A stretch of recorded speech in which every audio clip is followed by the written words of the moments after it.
Checking blood sugar is a familiar routine for Liz.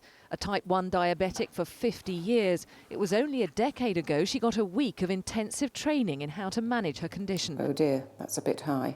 A turning point that made her realise how vital it is to get specialist support. There should be a GP in every practice and a nurse in every practice who is well trained in diabetes.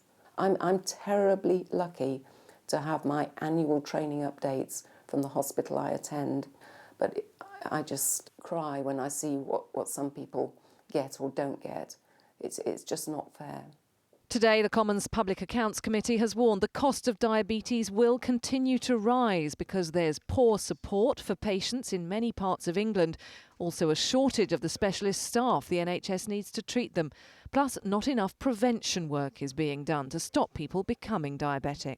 We know what works in preventing and treating diabetes. We want the Department of Health and NHS England to make sure that that's happening everywhere, whether it's hospital or at primary care level. We want to make sure that people are getting help to prevent them developing diabetes in the first place. That's a win for the individual, a win for society, and a win for the taxpayer.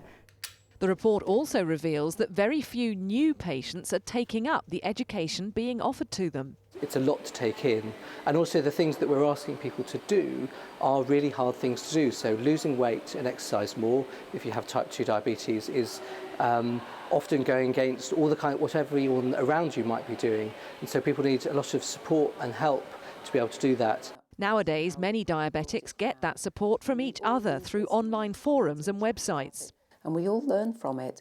But if the NHS's diabetes services were more comprehensive, patients wouldn't need to rely on this quite so much. Catherine Jones, 5 News.